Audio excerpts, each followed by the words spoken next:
Christina Onnested. Former President Donald Trump is set to surrender to authorities in Georgia today on charges he schemed to overturn the 2020 election in the state. The booking process is expected to yield a historic first, a mugshot of a former president. Several of his allies have already been booked and mugshots taken. Former attorney Rudy Giuliani, attorney Sidney Powell, and John Eastman.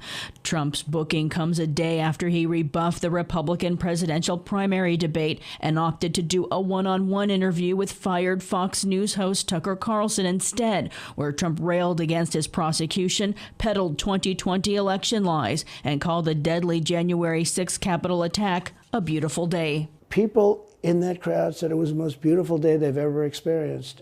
There was love in that crowd. There was love and unity. I have never seen such spirit and such passion and such love. And I've also never seen simultaneously and from the same people such hatred of what they've done to our country.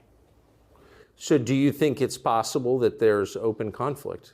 We seem to be moving towards something. I don't know.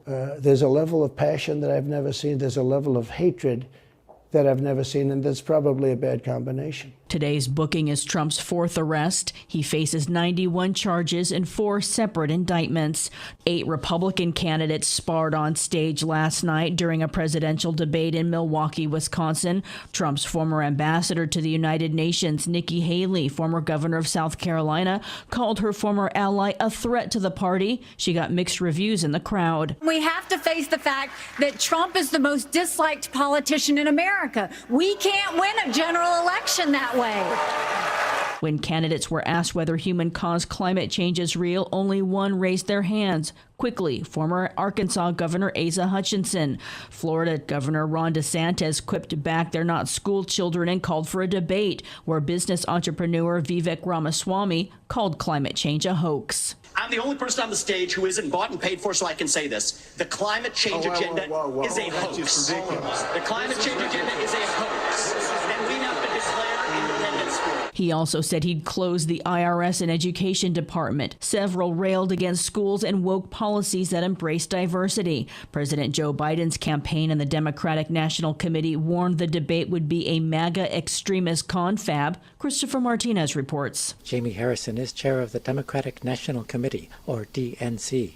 And tonight in prime time, Americans will have an opportunity to see in action the most extreme, the most divisive, the most chaotic slate of presidential candidates in history when these MAGA 2024 Republicans take the debate stage here in Milwaukee. And I don't know if it's going to be a debate, but more like a circus. The Democrats are framing the debate as a showcase of political extremism and ideas unpopular with voters. You'll hear tonight more about banning books than you will about banning assault weapons. Cedric Richmond of Wisconsin is the Biden-Harris campaign co-chair. This group is as extreme as it gets. A bag full of MAGA apples, and they are all rotten. Democratic National Committee Chair Harrison says the debate will highlight the differences between the Democratic and the Republican presidential candidates. Joe Biden wakes up every day thinking about how to make the lives of the American people better. They wake up every day thinking about how do I get back into power. I'm Christopher Martinez. Russian mercenary chief Yevgeny Prigozhin and some of his top lieutenants are presumed dead in a plane crash Wednesday, widely seen as an assassination to avenge a mutiny that challenged Russia's President Vladimir Putin's authority. According to Russia's Civil Aviation Authority, the founder of the Wagner military group and 6 other passengers were on a private jet that crashed Wednesday with a crew of 3. Rescuers found 10 bodies. There has been no official confirmation that Prigozhin was among the dead. Japan's tsunami-wrecked nuclear power plant in Fukushima has begun releasing its first batch of treated radioactive wastewater into the Pacific Ocean. Protesters rallied outside the Fukushima Daiichi nuclear power plant to oppose the move, widely criticized by neighboring Asian nations. This protester's comments were translated by Al Jazeera. This is Japan's issue, and they can't release it into the ocean. This is the worst decision they could make. China, Hong Kong, and South Korea have banned seafood imports from the region in protest. TEPCO, Tokyo Electric Power Company, said the utility would compensate Japanese business owners for damages suffered by export bans over the wastewater release.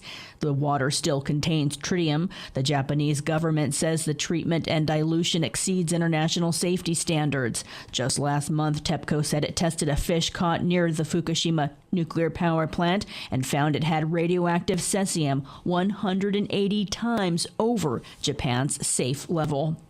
BRICS, the bloc of Brazil, Russia, India, China, and South Africa, is welcoming 6 new nation members: Iran, Saudi Arabia, United Arab Emirates, Argentina, Egypt, and Ethiopia. South Africa's President Cyril Ramaphosa, whose country chairs BRICS, made the announcement at a bloc summit today in Johannesburg. It now represents roughly half the world's population. I'm Christina Onnested, reporting for Pacifica Radio.